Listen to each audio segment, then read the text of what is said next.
Hi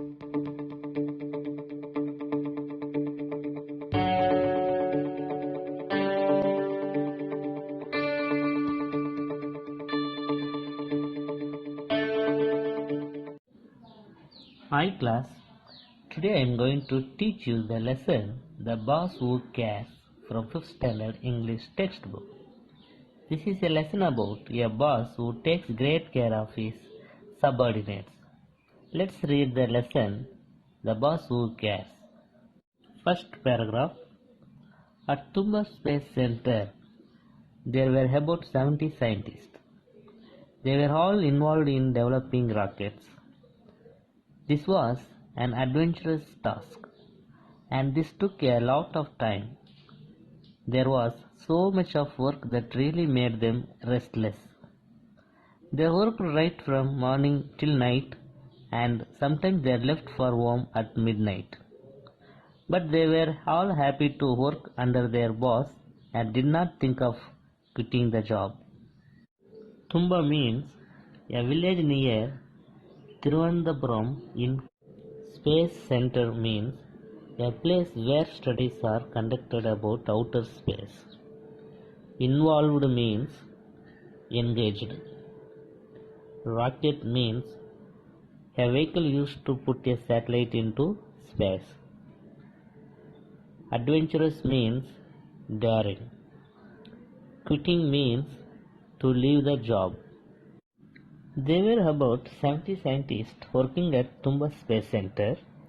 The scientists were involved in developing rockets, which was a very daring task. And this took a lot of time. There was so much of work that really made them restless. But they never thought of leaving their job, in spite of their hardship they faced. I would like to ask a few questions to check for understanding. How many scientists were there at Tumba Space Center? At Tumba Space Center, there were about 70 scientists. What made them restless? They were all involved in developing rockets. This was an adventurous task, and this took a lot of time. There was so much of work that really made them restless. Next, second paragraph. One day, one of the scientists came to his boss and asked, "Sir, I have promised to take my children to the exhibition in town today. Will you please allow me to leave the office at 5:30 in the evening?" His boss replied, "All right. You are permitted to leave the office early today." The scientist was happy and started working. He was so busy working that he never even bothered to look at his watch. After the day's work was completed, he looked at the watch and it was 8:30 in the evening. He looked for his boss. The boss was not there. As he had told the boss in the morning itself, he closed everything and left for home. One day, one of the scientists working there came to his boss and requested him to allow him to leave the office at 5:30 p.m. in the evening. He had promised his children to take them to an exhibition in the town that day. His boss agreed.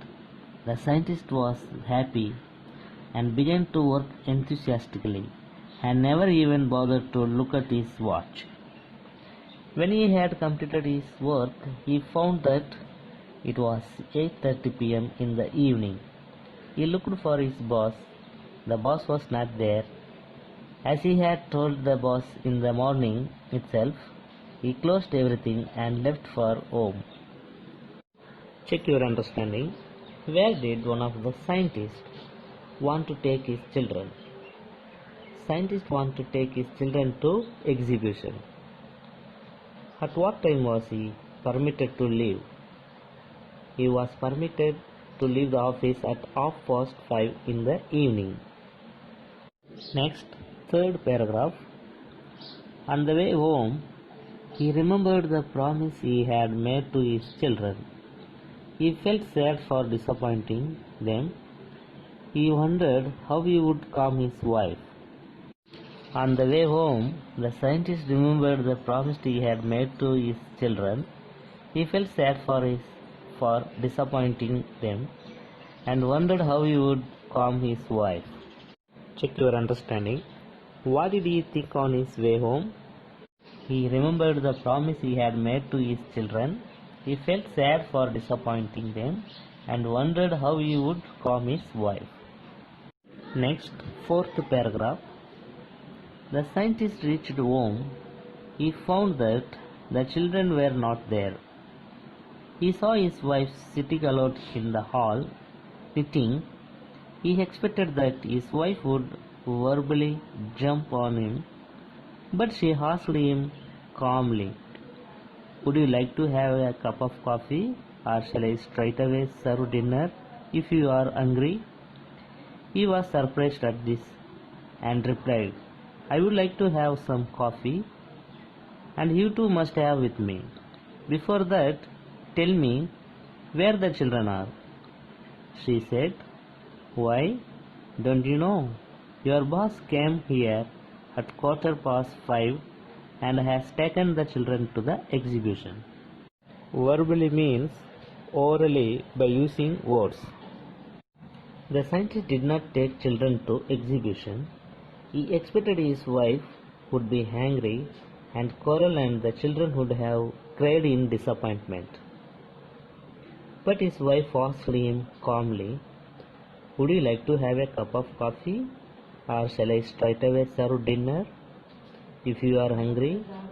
He was surprised at this and replied, "I would like to have some coffee, and you too must have with me. Before that, tell me where the children are."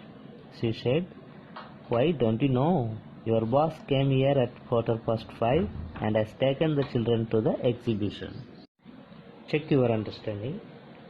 What did she ask him? What did she ask him?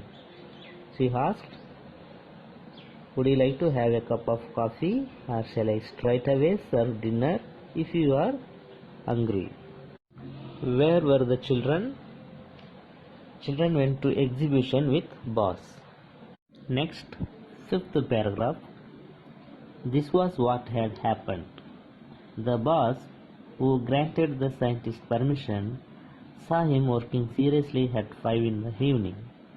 He thought to himself, "This person will not leave the work, but if he has promised his children a visit to exhibition, they should enjoy." So he decided to take them himself. The boss, who granted the scientist permission, saw him working seriously at 5 in the evening.